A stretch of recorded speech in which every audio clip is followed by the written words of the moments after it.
नमस्कार।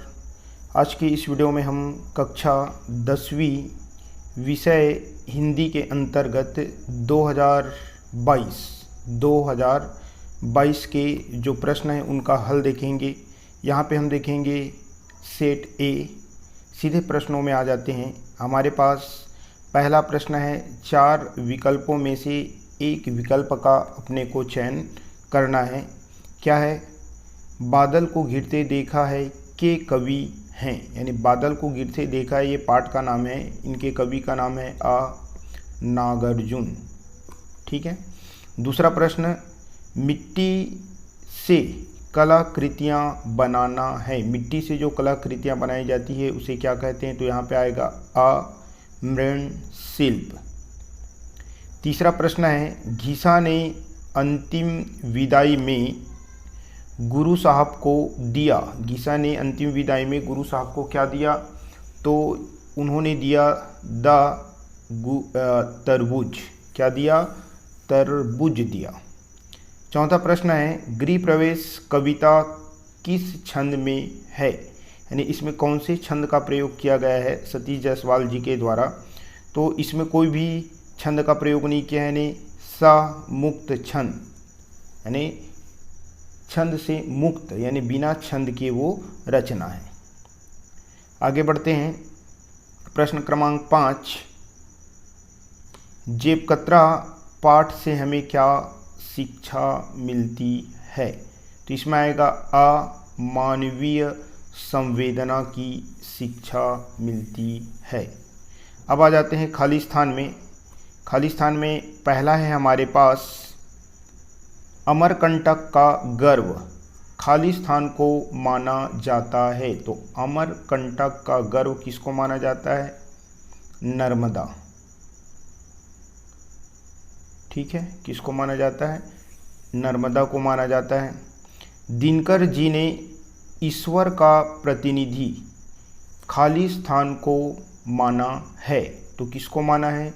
जनता। रचना का नाम है जनतंत्र का जन्म। जन यानी जनता। हताहत शब्द का अर्थ क्या होता है? घायल। घायल। ठीक।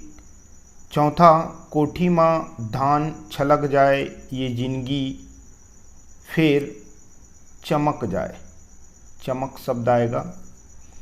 लास्ट है, एक था पेड़ एक था ठूंठ, खाली स्थान विधा से संबंधित है।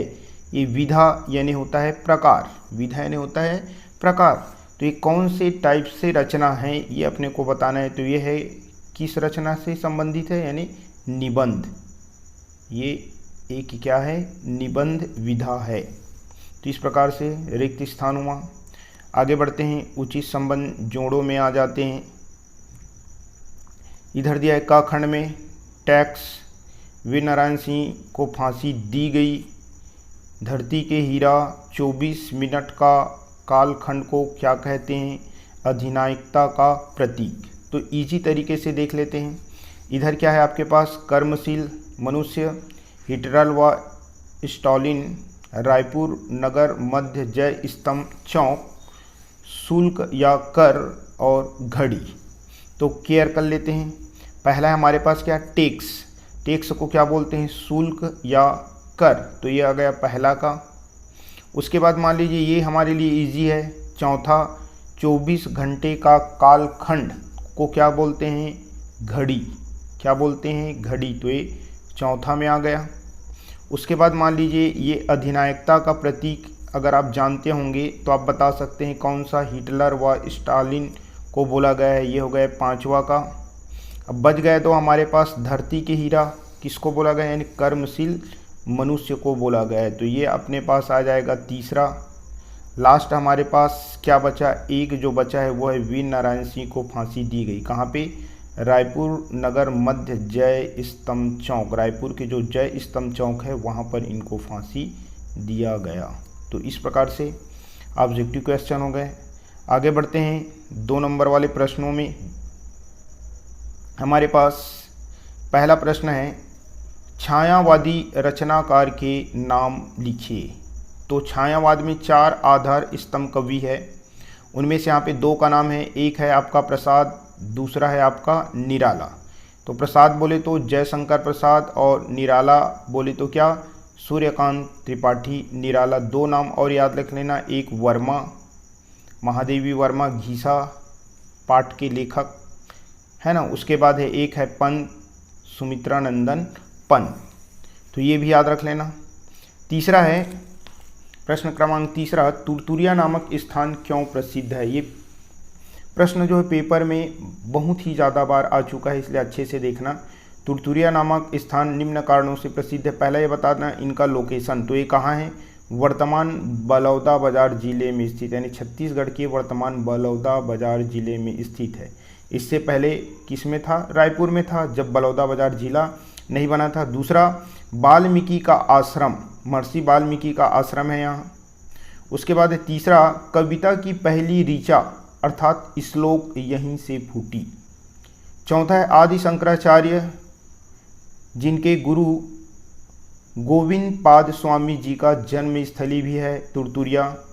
लौकिक से रिलेटेड दो चीज़ें, एक इनका जन्मभूमि और दूसरा अश्वमेघ के अश्व को यहीं पे इन लोगों ने पकड़ा था। तो याद करने के लिए पहला इनका लोकेशन बताओगे कौन सी जगह है, तो बलौदाबाजार जिला।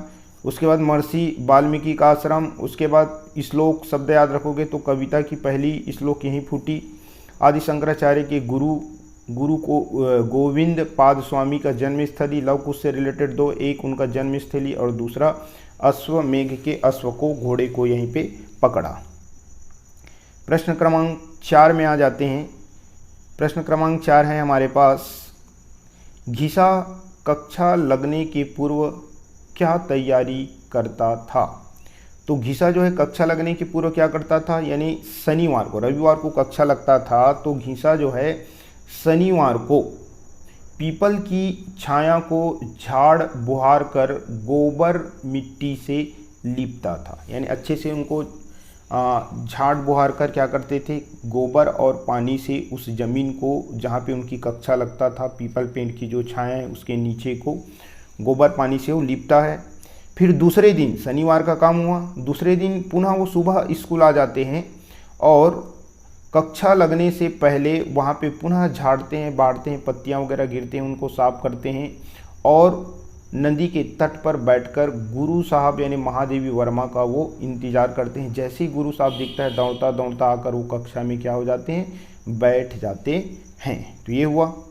प्रश्न 5, कवि ने मिट्टी तोड़ने वाले और खेतों में काम करने वालों को देवता क्यों कहा है। ठीक है, तो कवि ने देवता क्यों कहा है, तो इसका कारण देख लो। कवि ने गिट्टी तोड़ने वाले और खेतों में काम करने वाले को देवता इसलिए कहा है क्योंकि उनकी परिश्रम से जनता का कल्याण होता है। ठीक है, जो खेतों में काम करते हैं उनके द्वारा जो अन्न के उत्पादन होते हैं उनका उपयोग जो है हर जनता करते हैं। साथ ही साथ मजदूरों के बिना जो है विकास संभव नहीं है, इस कारण से उनको क्या बोला है, देवता बोला है। छठा प्रश्न, श्रुति सम भिन्नार्थक शब्द किसे कहते हैं। देखिए नाम से ही पता चला है, श्रुति यानी सुनना, सम यानी समान, भिन्न भिन्नार्थक यानी भिन्न धन अर्थक, भिन्न यानी अलग अलग, अर्थ यानी अर्थ जिसका अर्थ भिन्न हो, तो भिन्नार्थक हो गया। तो क्या हो जाएगा, यहाँ पे शब्द दिया है तो ऐसे शब्द जो श्रुति यानी सुनने में समान हो लेकिन उनका अर्थ भिन्न, अर्थ यानी अर्थ कैसा हो, भिन्न हो, तो उसे बोला जाता है श्रुति सम भिन्नार्थक शब्द। उदाहरण लेके चलते हैं, जैसे अंश, अंश शक्कर के सा रहने पर अंश यानी होता है हिस्सा और अंश सरुता के सा होने पर होता है कंधा। अविराम, अभिराम, अभिराम यानी होता है सुंदर और अविराम यानी होता है लगातार, बिना विराम के। आगे बढ़ते हैं, प्रश्न क्रमांक 7वां में आ जाते हैं। 7वां है रीतिकाल की कोई 3 विशेषताएं लिखे। हर काल चाहे कोई भी काल आए विशेषता आपको यही लिखना है। पहला है प्रकृति चित्रण, दूसरा नारी सौंदर्य या नारी चित्रण भी लिख सकते हैं, तीसरा है प्रेम और सौंदर्य का निरूपण। हर काल मैं जितना भी वीडियो बनाया हूँ सब में इस चीज़ को रखा हूँ ताकि आपको 3 नंबर निश्चित तौर पे मिल जाए। ठीक है, अब इसमें और रीतिकाल है, जैसे नाम से ही पता चल रहा है तो इसमें बोल सकते हैं इस काल में कवियों के द्वारा रीति से संबंधित रचना लिखा गया। इसी को अलंकृत काल भी कहते हैं। तो बता सकते हैं कि इसमें अलंकारिक भाषा का प्रयोग ज़्यादा किया गया।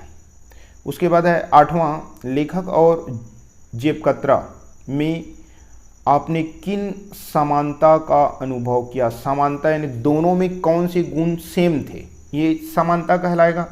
तो क्या हो जाएगा, निम्नलिखित समानता। पहला, दोनों आर्थिक तंगी से जूझ रहे थे, यानी दोनों के पास अर्थ नहीं था, पैसा नहीं था, उसकी तंगी से जूझ रहे थे। दूसरा, दोनों क्या थे, बेरोजगार थे, इस कारण से जेब कतर रहा था और लेखक की नौकरी छूट गया था। उसके बाद है तीसरा, इसी में है, दोनों के मन में माँ के प्रति अपार श्रद्धा था। ये तीन ही चीज़ें, एक आपको क्या बताना है, बेरोजगारी। दूसरा यहाँ पे आप बता सकते हैं माँ के प्रति अपार प्रेम, और समानता के रूप में जो पहला है उनको भी यहाँ पे आप लिखोगे। प्रश्न क्रमांक 9, आंसू कवित से आप क्या समझते हैं, उदाहरण सहित समझाइए। आसुत कवि का तात्पर्य है वे कवि जो तुरंत विषय प्राप्त होने पर, जो भी विषय मिलेगा उस विषय से संबंधित तुरंत कविता की रचना कर लेते हैं, वो कहलाता है आसुत कवित। यह छोटी छोटी छंदों में रची जाती है या छंद मुक्त भी होती है। उदाहरण ददरिया। ददरिया में जो गीत चलता है अंतराक्षी टाइप से, तो उसमें तुरंत कविता की रचना करके कविता आपको, गीत आपको बोलना होता है, वही है। उसके बाद 10वां, गर्मी की छुट्टियां लगने पर प्रायः सबके मन में खुशी और दुख के मिलते जुलते भाव होते हैं। छुट्टियां होने पर आप और आपके साथी कैसा अनुभव करते हैं, तब क्या करते हैं, लिखिए। सही बात है, जब छुट्टी होती है तो हमें खुशी इस बात की होती है कि हमें अपने रिश्तेदारों के यहाँ, उनके घरों में जाने को मिलते हैं, जैसे नाना नानी, नाना नानी, बुआ, दीदी आदि के घर जाते हैं। और पढ़ाई से छुटकारा मिलने के कारण भी खुशी होता है, हम रिश्तेदारों यहाँ के जाकर खूब मौज मस्ती करते हैं, घूमते हैं, फिरते हैं।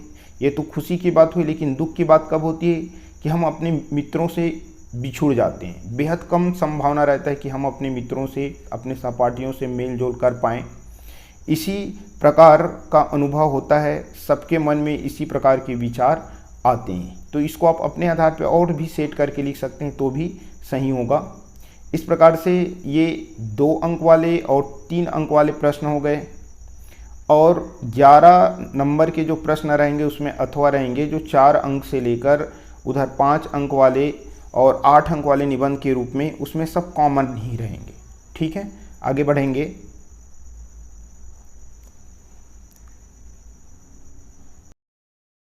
2022 कक्षा 10वीं हिंदी बी सेट को यहाँ पे हम देखेंगे। सीधे हम प्रश्नों में आ जाते हैं। क्या क्या हमारे पास है। पहला, हमारे पास 4 विकल्पों में से एक का चयन करना है। सीधे पहला प्रश्न है, कस्तूरी मृग के किस अंग में समाहित होता है। किस अंग में कस्तूरी जो है मृग के शरीर में समाहित होता है, ये देखना है। तो कौन सा, नाभि, नाभि में समाहित होता है। दूसरा प्रश्न, गवाक्ष, ये एक बार और आ चुका है। गवाक्ष का मतलब होता है खिड़की। ठीक, आगे बढ़ते हैं। प्रश्न क्रमांक 3 क्या है, घिसा पाठ की विधा, ये भी आ चुका है कई बार पेपर में। घिसा पाठ कौन सी विधा से है, तो द रेखा चित्र, द रेखा चित्र।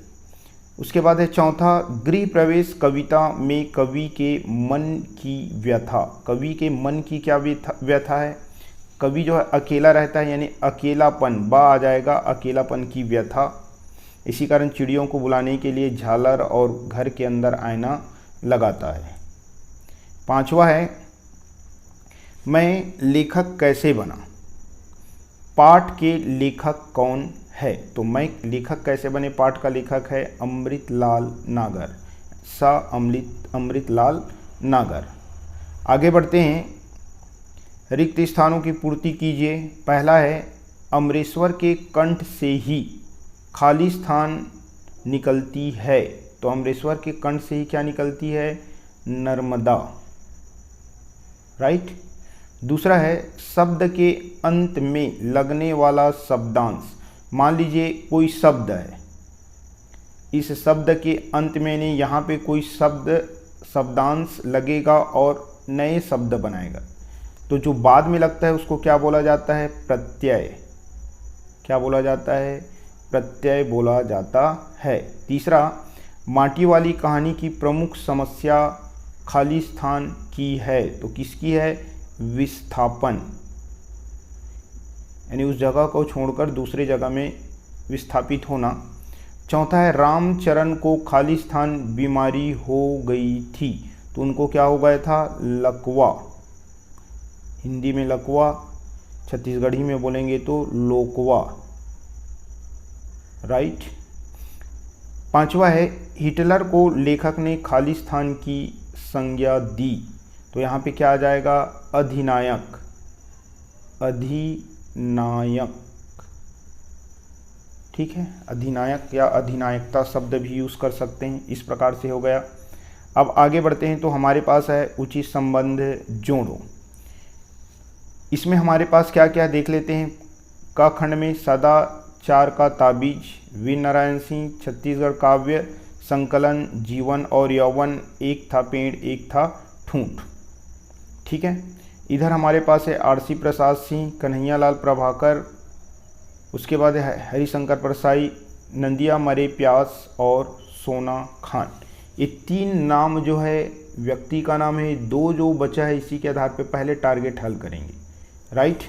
अब आप केयर कर लो, नंदिया मरे प्यास, ये क्या है, एक रचना है, तो यहाँ पे पता चला स्पष्ट छत्तीसगढ़ी काव्य संकलन, तो ये इसमें आ जाएगा तीसरा, नंदिया मरे प्यास।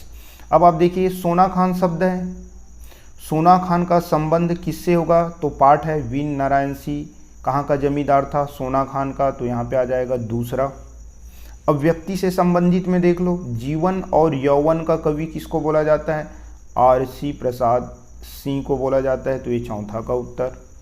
उसके बाद है दो चीज बच गया, एक था पेड़ और एक था ठूंठ और सदाचार का ताबीज, तो ये इजी है, पाठ में है, इसलिए इनके लेखक का नाम आप जान सकते हैं, तो क्या, कन्हैयालाल मिश्र प्रभाकर, ये पांचवा। और बच गया कौन सा, सदाचार का ताबीज, ये हरिशंकर प्रसाई जी की रचना है। इस प्रकार से हमारा उचित संबंध जोड़ो हो गया। सीधा आ जाते हैं 2 अंकों वाले प्रश्नों में। पहला प्रश्न है, क्या प्रगतिवादी रचनाकार के नाम लिखे। प्रगतिवादी रचनाकार, यहाँ पे नाम बस लिखने के लिए बोला है, तो पहला है धर्मवीर भारती। धर्मवीर भारती, भारती शब्द में भारत आ रहा है, तो इसमें आ जाएगा आपके पास भारत भूषण अग्रवाल। एक याद रहेगा, धर्मवीर भारती, भारती शब्द से भारत भूषण अग्रवाल। आगे बढ़ते हैं, प्रश्न तीसरा है, सूनापन दूर करने के लिए कवि कौन कौन से उपाय करता है। अभी समझा रहा था तो ये शब्द यूज़ किया था। कवि जो है अपने घर के सूनापन को दूर करने के लिए क्या करता है, तो पहला काम वो क्या करता है, कवि चिड़ियों को बुलाने या सूनापन दूर करने के लिए निम्नलिखित उपाय करता है। पहला, घर के जो मुख्य दरवाजे हैं, उस मुख्य दरवाजे के जो चौखट है, बाहरी दरवाजे की जो चौखट है, उस पर धान की बालियां वाली झालर लटकाता है। दूसरा, घर के भीतर की दीवार पर, ठीक है, क्या लटकाता है, आईना लगाता है, ताकि उस आईने को देखकर घर के अंदर ही चिड़िया रखे और घर की सूनापन क्या हो जाए, दूर हो जाए। ये धान की बाली शब्द लिखना जरूरी है और आईना लिखना जरूरी है। आगे बढ़ते हैं, प्रश्न क्रमांक 4, माटी वाली का कंटर किस प्रकार का था। तो माटी वाली का कंटर जो है टीन का था, जो ऊपर के ढक्कन को काटकर बनाया गया था, यानी ऊपर वाला भाग क्या था, खुला था, और ऊपर भाग खुला होने के कारण से लाल मिट्टी भरने व खाली करने में उनको आसानी होती थी, राइट। प्रश्न 5वां, लेखक टेक्स की बीमारी को क्यों अपनाना चाहता है। टेक्स की बीमारी को लेखक क्यों अपनाना चाहता है, यानी आपको पता होगा टैक्स वही व्यक्ति देते हैं जिसका आय ज़्यादा होता है, और ज़्यादा आय होने के कारण से सरकार उनके ऊपर क्या लगाता है, टेक्स लगाता है। तो टेक्स की बीमारी से ग्रसित होकर लेखक समाज का सम्मानित व्यक्ति बनना चाहते हैं, उनका आय ज़्यादा है तो सम्मानित व्यक्ति की श्रेणी में वो आना चाहता है। टैक्स से उनका सामाजिक जीवन स्तर व आर्थिक स्तर ऊंचा होगा और उनकी प्रतिष्ठा बढ़ेगी। इसी कारण टैक्स की बीमारी को लेखक जो है अपनाना चाहता है। ये हुआ। आगे बढ़ते हैं, 2 ही अंकों का प्रश्न है। तीसरा, बालाऋण शब्द का अर्थ एकदम 2 अंकों के प्रश्न के लायक नहीं, फिर भी दे दिया है। तो बालाऋण शब्द का अर्थ होता है उगता हुआ सूरज। केवल एक लाइन में ही, एक वाक्य भी नहीं हुआ और आ गया, ठीक है। उसके बाद है प्रश्न 7वां, भक्ति काल की कोई 3 विशेषता लिखे। ये आपको लिखना है, हमेशा बता रहा हूँ। प्रकृति चित्रण, नारी सौंदर्य या नारी चित्रण, प्रेम और सौंदर्य का निरूपण। अब नाम है यहाँ पे भक्ति काल, तो लिख सकते हैं अपने कॉमन सेंस लगा के कि इस काल में कवियों के द्वारा भक्ति से संबंधित रचना लिखे गए। ये एक और स्वतः ही बन जाएगा। आगे बढ़ते हैं, प्रश्न क्रमांक कौन सा? 8वां में हमारे पास दिया है, साहित्य को टके कमाने का साधन कभी नहीं बनाना चाहिए। ये कहने के पीछे लेखक के क्या विचार है? अमृतलाल नागर जो है उसको, उनका कहना था कि साहित्य को कभी भी पैसे कमाने का साधन नहीं बनाना चाहिए। उनके जो गुरु हैं उनको एक सजेशन दिया था। तो उत्तर है, साहित्य को टके कमाने का साधन कभी नहीं बनाना चाहिए। इस कथन के पीछे विचार, क्या विचार है? धन की लालसा में साहित्य के स्तर को कभी भी नहीं बदलना चाहिए, यानी लालच में आकर कभी भी साहित्य के स्तर को हमें नहीं बदलना चाहिए। यद्यपि धन कम प्राप्त हो, किंतु अपने साहित्य के स्वरूप में कोई परिवर्तन नहीं करना चाहिए, क्योंकि उसके आदर्श समाज की हित व कल्याण के लिए होता है। नहीं, जो लिखा जाता है साहित्य वो समाज के कल्याण और समाज के हित के लिए होता है। इस कारण से पैसे के माध्यम से उसमें किसी भी प्रकार से सुधार नहीं होना चाहिए, सही लिखा जाना चाहिए। प्रश्न 9 यहाँ पे है, एक एकाकी व्यक्ति यानी अकेला रहने वाला व्यक्ति के घर और एक परिवार वाले के घर में आप किस प्रकार का फर्क देखते हैं? अपने विचार लिखिए। यानी अकेला रहने वाले व्यक्ति और एक घर जिसमें बहुत सारे लोग रहते हैं, उसमें क्या फर्क होता है, क्या अंतर होता है, ये अपने को देखेंगे। तो इजी है। एकाकीपन वाले व्यक्ति का घर जो है सूना सूना लगेगा, जबकि परिवार वाले के घर में क्या होंगे? चहल पहल बनी रहती है। दूसरा, एकाकी व्यक्ति का घर कैसा रहेगा? व्यवस्थित रहेगा, कोई इधर उधर सामान को नहीं करेगा, जबकि परिवार वाले व्यक्ति के घर के सामान जो है कैसे रहेंगे? अस्त व्यस्त रहेंगे, बच्चे लोग इधर वगैरह इधर उधर फेंक देते हैं। एकाकी घर में सहयोग का अभाव रहता है, कोई वहाँ सहयोग करने वाला नहीं रहता, जबकि परिवार वाले घर में सहयोग करने वाले बहुत से लोग रहते हैं। चौथा, एकाकी व्यक्ति के घर में उसका अकेलापन तथा उससे उपजे अवसाद दृष्टिगोचर होते हैं। यानी व्यक्ति जो अकेलापन रहता है, जिसके कारण से उनके अंदर अवसाद, डिप्रेशन आ जाता है, जबकि परिवार वाले व्यक्ति के घर में चहल पहल, संबंधों की आत्मीयता, आनंद, कोलाहल व संघर्ष दिखाई देता है। इस प्रकार से ये आपके पास 3 अंक है, 4 टॉपिक है। 3 टॉपिक लिखोगे तो भी आपको पूरे में 3 अंक मिलेंगे, ठीक है। आगे बढ़ते हैं, 10वां प्रश्न है, घीसा ने अंत में गुरु साहब को क्या भेंट दी? यह भेंट सामग्री उसने कैसे जुटाई? तो क्या हो जाएगा? क्या सामग्री दी? तो आपको पता है तरबूज। तो घीसा ने अंत में गुरु साहब को तरबूज दिया। घीसा ने तरबूज खरीदने के लिए पैसे के बदले अपने नए कुर्ता उतारकर जो खेत के मालिक थे उनके लड़के को दिया और उसके बदले में क्या किया? तरबूज लिया, क्योंकि उनके पास पैसे नहीं थे और गुरु साहब को भेंट करने की उनकी हार्दिक इच्छा थी। राइट। तो इस प्रकार से हमारा सेट बी का 2 और 3 अंकों वाले प्रश्न हो गए और 11वें नंबर का जो प्रश्न स्टार्ट होता है 4, उसके बाद 5 अंक वाले, उसके बाद आपका निबंध। तो सब में समान होता है, उसी को देखते हैं।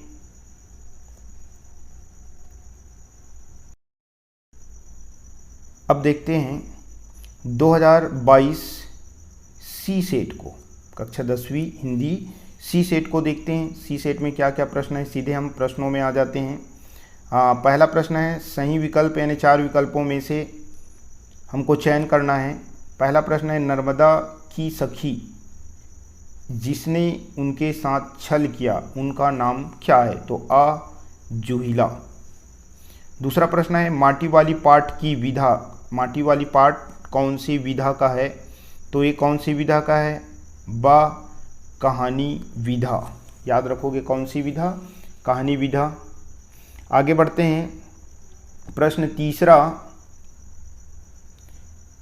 घिसा की झोपड़ी खालिस्तान नदी के किनारे थी, तो घिसा की झोपड़ी कौन सी नदी के किनारे थी, तो यह है आपका आ गंगा नदी। चौथा, गृह प्रवेश कविता में किस वाद की झलक मिलती है, तो गृह प्रवेश कविता में कौन से वाद, तो ये है हमारे पास प्रयोगवाद यानी सप्रयोगवाद की झलक मिलती है। आगे बढ़ते हैं। प्रश्न पांचवा, मीराबाई का जन्म हुआ, मीराबाई का जन्म कहाँ हुआ, इनका जो भोजराज से विवाह हुआ था वो मेवाड़ का राजकुमार था, तो मेवाड़ बोले तो राजस्थान यानी सा राजस्थान आ जाएगा। ठीक है, आगे बढ़ते हैं। तो खालिस्तान में देख लेते हैं। विष तंतु का अर्थ, विष तंतु यानी होता है कीड़े मकोड़े, कीड़े मकोड़े, राइट। परसाई जी खालिस्तान बीमारी से मरना चाहते थे, तो कौन सी बीमारी यानी टेक्स की बीमारी से मरना चाहते थे। महादेवी वर्मा को आधुनिक काल की खालिस्तान कहा जाता है, तो आधुनिक काल की मीराबाई, मीराबाई कहा जाता है। आगे बढ़ते हैं।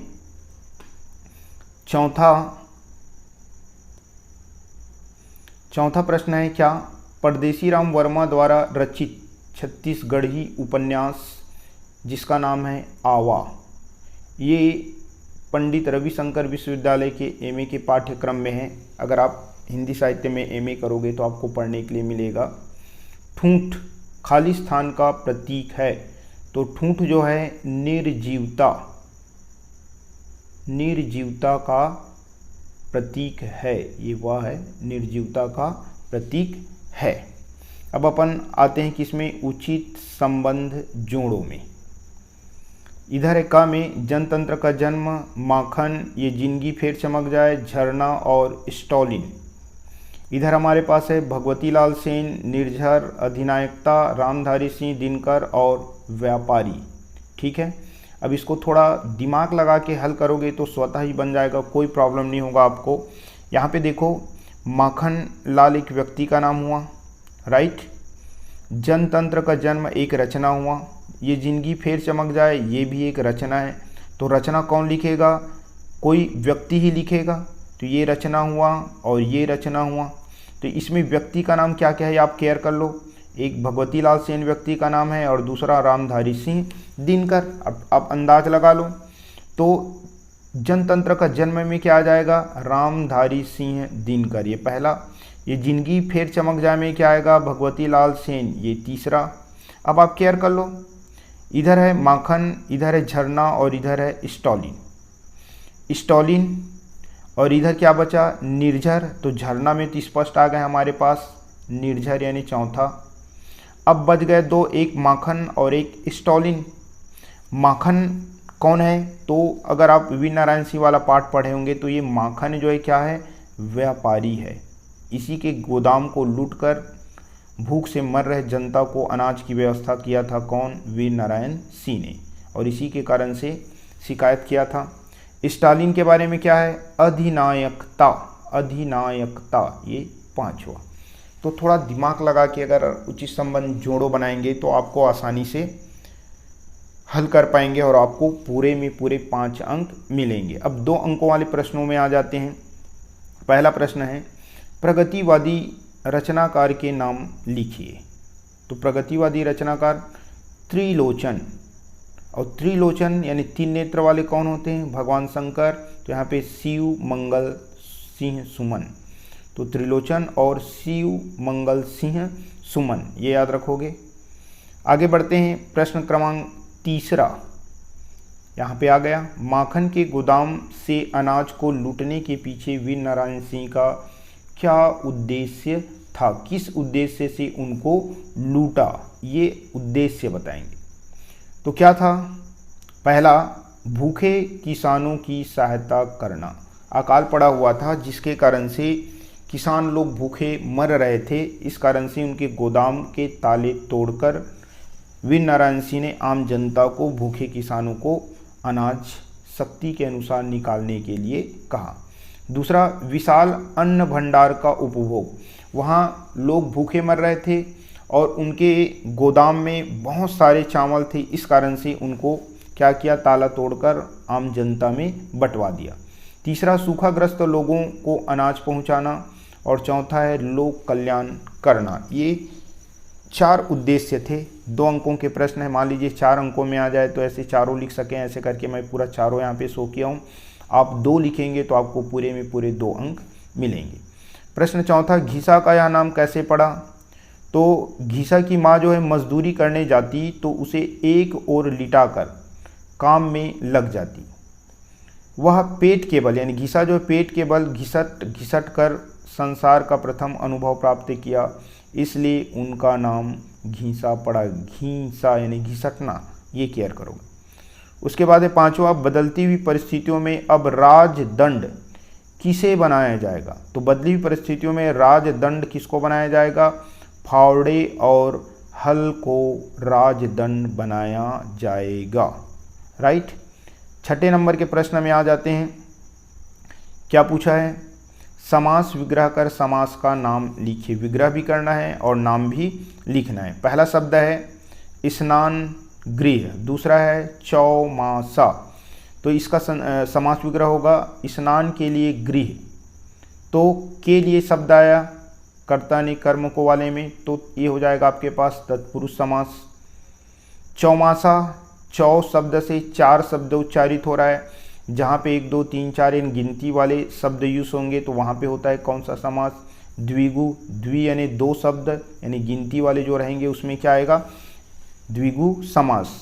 और इसकी पहचान है समूह शब्द, आपको केयर करना है। तो 4 मास यानी 4 मास का समूह। राइट। प्रश्न है 7वां, वीर गाथा काल की कोई 3 विशेषता लिखे। फिर वही चीज़, प्रकृति चित्रण, नारी सौंदर्य का चित्रण, प्रेम और सौंदर्य का चित्रण, ये यूनिक है। सब में आप लिख सकते हैं। वीर गाथा काल, भक्ति काल, रीति काल, आधुनिक काल, भारतेंदु युग, द्विवेदी, शुक्ल युग, शुक्लोत्तर युग, छायावाद, प्रगतिवाद, सब में लिख सकते हैं। ठीक है, तो ये हुआ। और नाम के आधार पर अगर आप देखो क्या दिखा है? वीर गाथा काल, यानी इस काल में वीरों के गाथा से संबंधित रचना लिखे गए। दूसरा, वीर शब्द से ही पकड़ोगे तो इस काल में वीर रस की प्रधानता से संबंधित रचना लिखे गए। 8वां में आ जाते हैं। क्या दिया है हमारे पास? 8वां है, अपने पदों में मीरा खुद को दासी कहती है, ऐसा कहने के पीछे क्या आशय है? तो मीराबाई कृष्ण की अनन्य भक्त है, कृष्ण को अपना पति परमेश्वर मानती है, इसलिए वह खुद को अपना दासी कहती है। यानी हर पति के सामने पत्नी जो है, हमारी हिंदू रीति रिवाज है उसमें अपने आप को दासी मानती है। क्योंकि कृष्ण भगवान की अनन्य भक्ति थी और कृष्ण को वो पति परमेश्वर के रूप में स्वीकार करती थी, इसी कारण से यहाँ पे दासी शब्द का प्रयोग किया है। ऐसे कहने के पीछे क्या है? यानी कृष्ण की सेवा में अपना जीवन व्यतीत करना चाहती थी तथा संपूर्ण जीवन कृष्ण की भक्ति में समर्पित करना चाहती थी, ऐसे इसी कारण से कहा। ठीक है, आगे है प्रश्न 9, वीर नारायण सिंह को अपने पूर्वजों को से कौन कौन से गुण प्राप्त हुए? तो केयर कर लेते हैं। निम्न गुण प्राप्त हुए। पहला, दृढ़ता का गुण बिसई ठाकुर के समान। दूसरा, धैर्य और साहस का गुण फतेह नारायण सिंह के समान। और जन नेतृत्व क्षमता उनके पिता राम राय के समान। 3 एक दृढ़ता, बिसाई ठाकुर। धैर्य और साहस स्वयं उसी के नाम पर आधारित है, यानी नारायण सिंह, यानी फतेह नारायण सिंह के समान। जन नेतृत्व क्षमता, जनक यानी होता है पिता, जन शब्द से उनके पिता यानी राम राय के समान। अब इसमें 10वां प्रश्न में आ जाते हैं। ठीक है, 10वां प्रश्न क्या है? पहले के ज़माने में मिट्टी का उपयोग किन किन कामों में होता था तथा वर्तमान में इसका उपयोग कहाँ कहाँ देखते हैं? 4 अंकों के 3 अंकों के प्रश्न हैं। तो मिट्टी के उपयोग पूछा है, यानी किस समय में, यानी पहले के ज़माने में और वर्तमान ज़माने में। तो देख लेते हैं मिट्टी का उपयोग जो पुराने ज़माने में कैसे करते थे और वर्तमान में इनका उपयोग कैसे किया जाता है। तो चलिए अपन सीधे आ जाते हैं। पुराने ज़माने में खेती करने में, मूर्ति वगैरह बनाने में, कच्चे मकान बनाने में, दीवार छापने में, आंगन लीपने व चूल्हा लीपने में मिट्टी का प्रयोग किया जाता था। कुम्हार मिट्टी से मिट्टी के बर्तन बनाते थे, ये पुराने ज़माने की बात है। खेती आज भी किया जाता है, तो वर्तमान में बोल सकते हैं खेती करने में। मूर्तियाँ आज भी बनाई जाती है, तो वर्तमान में भी बोल सकते हैं मूर्तियाँ बनाने में। गमले, घड़ा, खिलौना आदि बनाने में कुम्हार भी इनका उपयोग करते हैं। और अपने मन से भी आप लिख सकते हैं, चलेगा, कोई प्रॉब्लम नहीं है। इस प्रकार से हमारा 2 और 3 अंकों के प्रश्न समाप्त हो जाते हैं। अब जो स्टार्ट होगा आपका प्रश्न क्रमांक 11, 4 अंकों से। यहाँ से सभी प्रश्न सेम रहेंगे, प्रश्न क्रमांक ही बदलेंगे, ए सेट, बी सेट, सी सेट। चलिए उसी को देखते हैं सीधे। प्रश्न 11, यहाँ पे हमारे पास 4 अंकों के प्रश्न हैं और इसमें अथवा रहेगा, किन्हीं एक प्रश्नों को बनाना है। मैं चूँकि यहाँ पे समझा रहा हूँ इसलिए दोनों प्रश्नों को लेके समझा रहा हूँ, लेकिन आप लोग इन दोनों में से किसी एक को पेपर में बनाएंगे, दोनों को मत बनाना। ठीक है, अपन एक एक प्रश्न को पढ़ते हुए आगे बढ़ेंगे 11 अंकों के प्रश्नों से।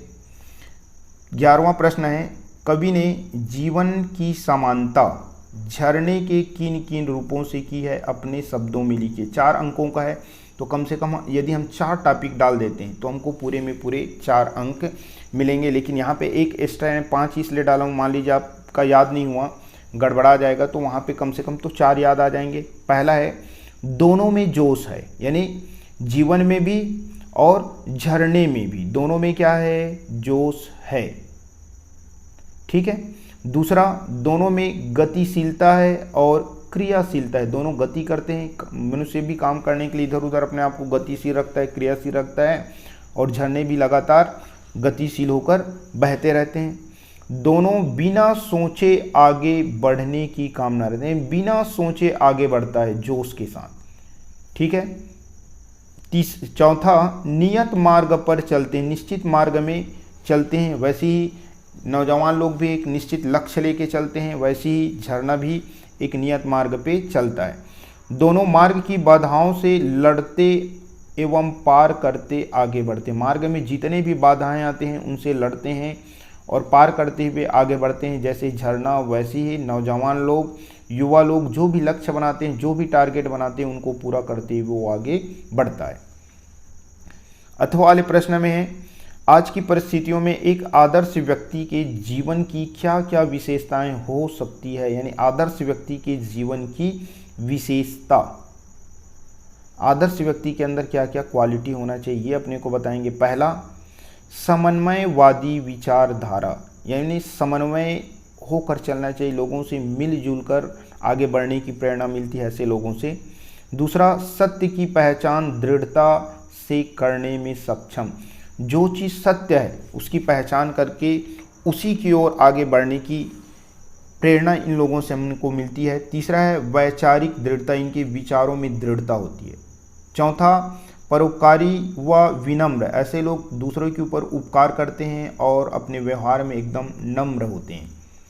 पांचवा, व्यवहार लचीला एवं सामंजस्य स्थापित करने वाला, यानी इनका व्यवहार जो है लचीला होता है और अपने व्यवहार के माध्यम से दूसरे लोगों के साथ भी सामंजस्य स्थापित करके वो अपने जीवन में आगे बढ़ता है। छठवां है, सत्य की सिद्धांत पर दृढ़। अगर कोई चीज़ सत्य है, वो जान गए कि ये चीज़ सत्य है, उस पर वो दृढ़ रहता है, चाहे जो भी हो उससे वो टस मस होने वाला नहीं है। तो इस प्रकार से हमारे पास ये 11वां प्रश्न हो गया। आगे बढ़ते हैं, प्रश्न क्रमांक 12। इसमें आपके पास भावार्थ लिखने के लिए बोला है, भावार्थ, जिसे अपन व्याख्या भी कह सकते हैं। ठीक है, दोनों में से किसी एक का आपको व्याख्या करना था। यहाँ पे मैं व्याख्या लिखने के तरीके बता के आगे बढ़ूँगा। ये वाला आपका जनतंत्र का जन्म रामधारी सिंह दिनकर जी की रचना से रिलेटेड है। आगे बढ़ते हैं, तो कैसे लिखेंगे तरीका देख लो, क्योंकि आप लोग जनरली क्या करते हैं, संदर्भ लिखते हैं, प्रसंग लिखते हैं, व्याख्या लिखते हैं, जो कि गलत है। आपको पूछा है भावार्थ, तो आपको क्या लिखना है, भावार्थ। और इसको ऐसे सेट करके लिखो जिसमें संदर्भ भी आ जाए, प्रसंग भी आ जाए और व्याख्या भी कर लो। सब समाहित रहेगा, लेकिन वहाँ पे शो होगा लेकिन नज़र नहीं आएगा। तो प्रस्तुत पद्यांश या कविता में खाली स्थान के कवि, यानी यहाँ पे कविता का नाम लिखोगे, जैसे लिखोगे जनतंत्र का जन्म के कवि, यहाँ पे क्या लिखोगे, रामधारी सिंह दिनकर ने किसके बारे में वर्णन किया है। तो वहाँ पे कविता को पढ़ोगे और कविता को पढ़ने के बाद यहाँ पे किसके बारे में वर्णन किया है उसको यदि लिखोगे तो ये क्या कहलाएगा, आपका प्रसंग। तो यहाँ पे कवि का नाम, पाठ का नाम और कवि का नाम लिखे, यानी संदर्भ हो गया, और किसके बारे में बता रहा है वो प्रसंग भी आ गया, और कवि कहते हैं ऐसे करके वर्णन करोगे तो आपका व्याख्या भी आ जाएगा। इसी तरीके से आप लोग लिखेंगे। ठीक है, संदर्भ प्रसंग वगैरह आपको लिखने की ज़रूरत नहीं है। चलिए आगे बढ़ते हैं, प्रश्न क्रमांक 13। गुंगवावत मया भभक जाए पंक्ति में खुलकर स्नेह प्रकट करने को कहा गया है, इस कथन का क्या उद्देश्य है। गुंगवावत मया, मया यानी होता है प्रेम। तो यहाँ पे बोला गया है कि कोठी में धान छलक जाए जिंदगी फिर चमक जाए। इस पंक्ति में क्या आशा है, हमें अपने मन के भीतर का सकारात्मक, ठीक है, हमारे मन के भीतर सकारात्मक का संचार करना चाहिए, यानी पॉजिटिव थिंकिंग को हमारे मन के अंदर रखना चाहिए, जिससे कि हमें प्रेरणा मिले और हम विश्वास के साथ, मेहनत के साथ जीवन की नई ऊंचाई पर पहुँचे, जीवन में खुशियों का प्रकाश आलोकित हो। ऐसे इस पंक्ति के माध्यम से कहने का प्रयास किया गया है। इसी का हम अथवा देखते हैं।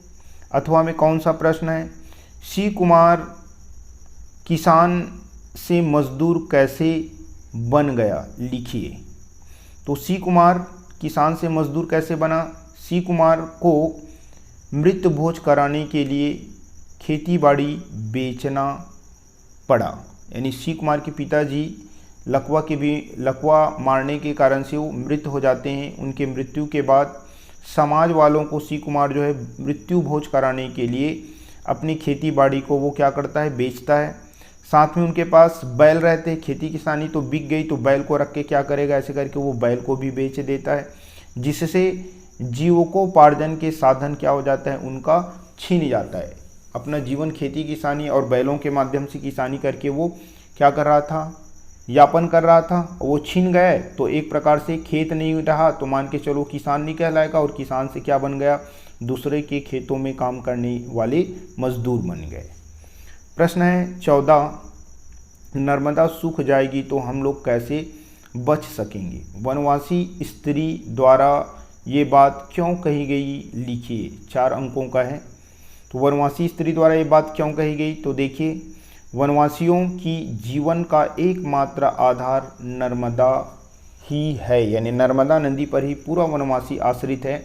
उसके जल से कृषि उत्पादन, उसके जल से ही कृषि उत्पादन निर्भर है, यानी कृषि के सारे काम उसी नर्मदा नदी के जल से ही होता है। वन संपदाओं से युक्त वस्तुएं, खनिज पदार्थ वहाँ के जनजीवन का आधार है, यानी वन संपदा यानी वनों से निकलने वाली चीज़ों को बेचकर वे लोग अपना जीवन यापन करते हैं। खनिज संपदा वगैरह वहाँ से उत्खनन किए जाते हैं, वहाँ पे भी लोग काम करते हैं। यदि नर्मदा का जल सूख गया तो उस पर आश्रित लोगों का जीवन निश्चय ही प्रभावित होगा। इस कारण से वनवासी महिला ने ऐसे कहा। अब अथवा वाले प्रश्न में आ जाते हैं। अथवा वाले प्रश्न है हमारे पास, क्या बादल को घिरते देखा है कविता में कवि ने बसंत ऋतु के दृश्य का वर्णन किया है, उसे अपने शब्दों में लिखिए। तो किन दृश्यों का वर्णन किया है तो देख लेते हैं। पहला, बसंत के आगमन से वातावरण मनोरम हो उठता है।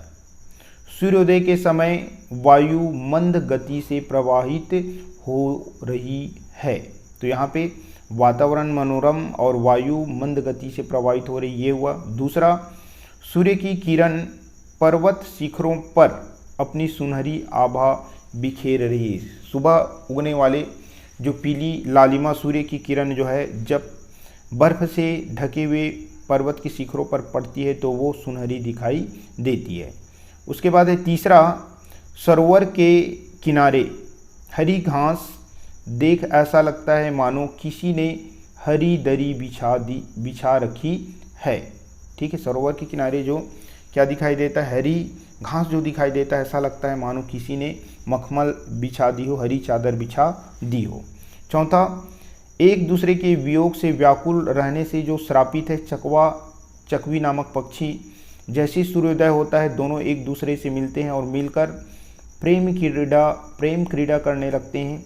बसंत का सौंदर्य चारों ओर बिखरा पड़ा है। ये चीज़ें आपको बसंत ऋतु में होती हैं, उनके बारे में आपको वर्णन करना है। पहला आपको उनके सुबह का वर्णन मंद वायु, दूसरा पर्वत शिखर के बारे में वो किरण पड़ती है वो वाला, तीसरा सरोवर में जो हरे चादर है वो, चौथा चकवा चकई पक्षी के बारे में आपको लिखना है। प्रश्न क्रमांक 5वां में आ जाते हैं। 5वां हमारे पास क्या है, लेखक बनने के लिए शरद बाबू के क्या क्या सुझाव थे, 4 सुझाव लिखे। लेखक बनने के लिए अमृतलाल नागर को कौन, उनके जो गुरु थे शरद बाबू, उन्होंने क्या दिया था, सुझाव दिया था। पहला क्या, जो लिखना सो अपने अनुभव से लिखना, जो भी चीज़ें आप लिख रहे हैं अपने अनुभव से लिखना। दूसरा, अपनी रचना को लिखने के बाद तुरंत किसी को नहीं दिखाना या सुनाना या सलाह लेने की आदत मत डालना। ना तो दिखाओ, ना सुनाओ, ना सलाह लो।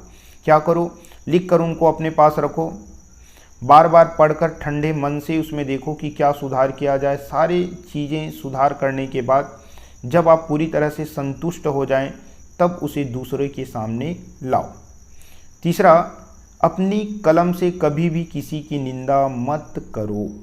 चौथा, शरद बाबू ने कहा, अपने द्वारा जोड़ा, ये 3 तो है, इनके जो गुरु थे कौन, 5 कौड़ी बाबा, उन्होंने जो सुझाव दिया था शरद बाबू को वो 3 सुझाव। और चौथा सुझाव अपनी ओर से डालता है, क्या कहता है, कभी भी किसी से उधारी मत मांगो, यानी उधार मत मांगना, ऐसे करके सलाह देता है। आगे बढ़ते हैं। इसी में अथवा से रिलेटेड प्रश्न है क्या, जेब कतरा कहानी पढ़ने के बाद मन में कौन सा भाव जागृत होता है, कोई 4 भाव विस्तार से लिखिए। तो कौन से भाव जागृत होता है, पहला, माँ के प्रति उदारता का भाव जागृत होता है, चाहे माँ लेखक का हो या जेब कतरा का हो, हमेशा माँ के प्रति प्रेम का भाव, उदारता का भाव पैदा होगा। दूसरा, ये बेरोजगारी से रिलेटेड था, जेब कतरा भी और लेखक भी। तो शिक्षित बेरोजगारों के प्रति मन में संवेदना का भाव जागृत होता है। तीसरा, ज़रूरतमंद लोगों की सहायता करने का भाव, किसी को कोई चीज़ की ज़रूरत हो तो उसकी हमें सहायता करनी चाहिए। जैसे जेब कतरा होते हुए भी वो लेखक के माँ के पास लेखक का 9 रुपये प्लस अपने 41 रुपये मिलाकर 50 रुपये उनके माँ को वो भेज देता है। चौथा, कभी चोरी और बेईमानी ना करने का भाव जागृत होता है, कभी भी चोरी और बेईमानी नहीं करना चाहिए, भाव हमारे मन में इस पाठ को पढ़ने के बाद जागृत होता है। तो ये 4 अंक है, 4 टॉपिक डाले हैं, आपको पूरे 4 में 4 अंक जरूर मिलेंगे। अब आ जाते हैं प्रश्न क्रमांक कौन सा, 16वां। 16 में है क्या, पत्र लेखन। 1 में आपके पास पत्र लिखने के लिए बोला है, यानी अपने साहित्य के अध्ययन से होने वाले लाभ की जानकारी देते हुए अपने छोटे भाई को एक पत्र लिखे। अथवा में दिया है, परीक्षा अवधि में ध्वनि विस्तारक यंत्र पर प्रतिबंध लगाने हेतु जिलाधीश को एक आवेदन पत्र लिखिए। ये आपका 5 अंकों का रहता है, ठीक है। प्रारूप में 1 अंक शुरुआती लेखन में, 2 अंक विस्तार करने में और अंतिम में जो लिखते हैं उसमें 1, इस प्रकार से बटा रहता है। अगर कुछ भी नहीं मालूम फिर भी चाहे तो आप 3 अंक पा सकते हैं। चलिए कैसे पाएंगे मैं बता रहा हूँ। ये हमारे पास प्रश्न है, तो किसको लिखने के लिए को शब्द के सामने जो आएगा उसी को लिखेंगे। यहाँ पे क्या है, जिलाधीश, तो प्रति, उसके बाद लिखोगे जिलाधीश। ये नए पैटर्न है, इसी पैटर्न है, सबको लेफ्ट साइड से लिखना स्टार्ट करना है और ऐसे लिखेंगे तो भी आपको पूरा अंक मिलेगा, और पुराने पद्धति से लिखेंगे तो भी, क्योंकि अभी अभी ये प्रारंभ हुआ है और ऐसे ही लिखना ज़्यादा बेहतर होगा। तो ये हो गया प्रति में यहाँ पे प्रश्न में हमारे पास मिला जिलाधीश यानी होता है कलेक्टर कहाँ रहता है, जिले में। यहाँ पे जिला का नाम नहीं दिया है, तो आप जिस जिले में रहते हैं वो लिख लो। मान लीजिए हम लिख देते हैं हमारे छत्तीसगढ़ की राजधानी जिला रायपुर लिख दी, तो ये हो गया प्रति के बाद ये जिलाधीश जिला रायपुर, राइट। विषय आपको प्रश्न में ही मिलेगा, क्या बोल रहा है, परीक्षा अवधि में ध्वनि विस्तारक यंत्र पर प्रतिबंध लगाने हेतु, इसी को उठा के आप यहाँ पे लिख देना, ये लिख दिए अपन। उसके बाद महोदय, और फिर वर्णन करोगे, सनम्र निवेदन है कि ये पूरा आप वर्णन करोगे, राइट। तो आप देख लेना, इसी टाइप से वर्णन करोगे तो आप केयर कर लो, यहाँ से यहाँ तक लिखने में आपको 1 नंबर मिलेगा। उसके बाद वर्णन करोगे तो उसमें 2 नंबर, ठीक है। और इस फॉर्मेट में लिखने के कारण ज़बरदस्ती 1 नंबर और मिलेगा, ऐसा भी होता है। कभी कभार इस पैटर्न में देते हैं तो डायरेक्ट क्या हो जाएगा, इसमें आपको 1 नंबर, वर्णन करोगे इसमें 3 नंबर, और अंतिम में धन्यवाद दिनांक और प्रार्थी लिखोगे उसमें कितने नंबर, 1 नंबर। देखिए ये है आपके पास, वर्णन करने के बाद अंत में आप धन्यवाद लिखोगे, दिनांक लिखोगे, प्रार्थी लिखोगे, तो यहाँ पे इतना लिखने पर 1 नंबर मिलेगा। कम से कम 2-3 नंबर तो आप आसानी से पा ही सकते हैं ना। लास्ट प्रश्न है 17 नंबर का, अपठित गद्यांश, उसके बाद एक और है 18वां निबंध। अपठित गद्यांश को बनाते समय कौन कौन से नियम का पालन करना, इसको भी केयर कर लो। मैं आप लोगों को सजेशन दूंगा कि पहले प्रश्न को पढ़ो, प्रश्न को पढ़ने के बाद सीधा आप किसको पढ़ो, गद्यांश जो दिया रहेगा उसको पढ़ो।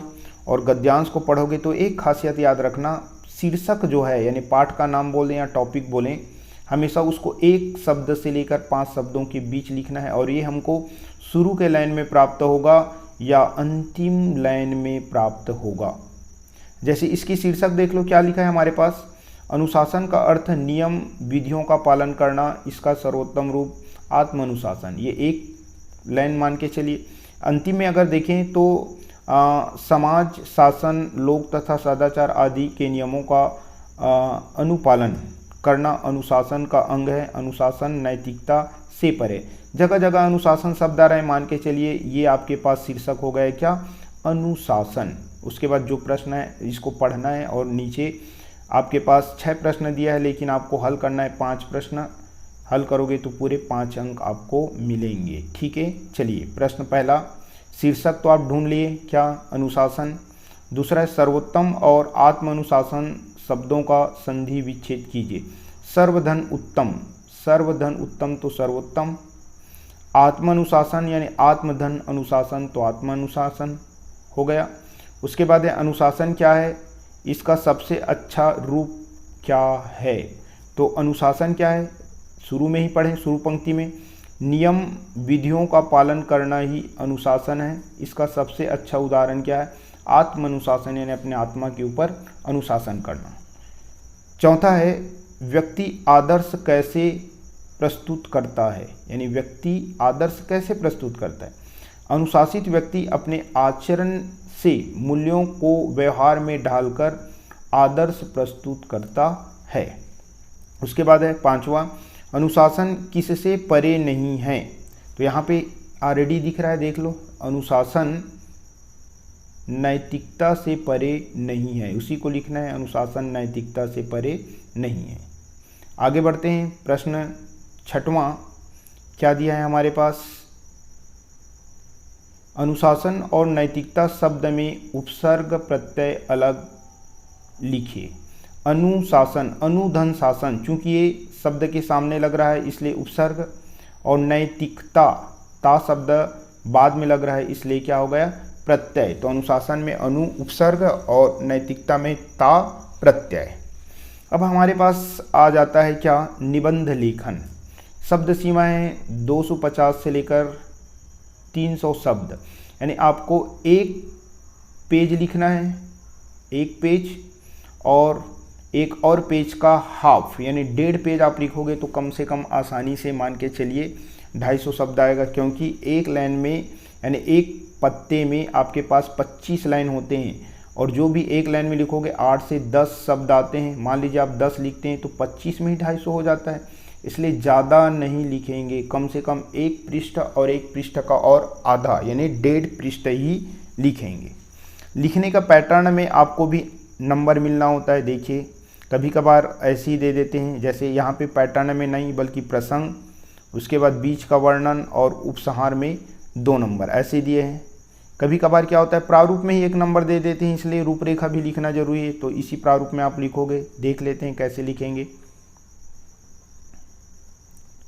ये है हमारे पास प्रारूप।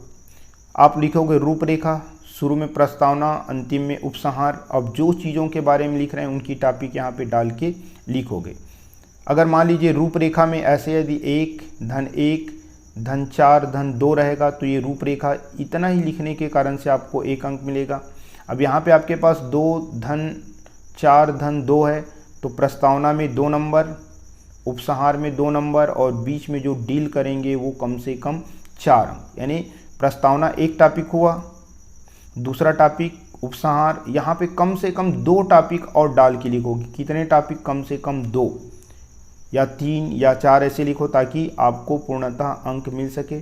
टारगेट ये रखना कि प्रस्तावना जब भी लिखोगे तो 8 से 10 लाइन लिख लेना। उसके बाद बीच में जो वर्णन करोगे तो उसको भी वैसे ही, मान लीजिए 2 टॉपिक ही दे रहे हैं तो 8 से 10 ही लिख देना, इसमें भी 8 से 10 और अंतिम को भी 8 से 10 लाइन लिखोगे तो पर्याप्त आपके पास हो जाएगा। मान लीजिए सब में 10-10 लाइन लिखते हैं तो 40 गुनी 10 करोगे 400 शब्द हो जाएगा, मान लीजिए की बात है। तो आपको 1.5 पेज से ज़्यादा नहीं लिखना है। पुनः आप सभी को वीडियो देखने के लिए धन्यवाद। अगर आपको अच्छा लगे तो जाकर हमारे गणित के वीडियो भी देख सकते हैं। मूलतः मैं गणित का टीचर हूं तो गणित का वीडियो भी डाला हूं, और आप हिंदी तो हमारे चैनल से बंधे हुए तो देखते ही होंगे। पुनः वीडियो देखने के लिए आप सभी को बहुत बहुत धन्यवाद।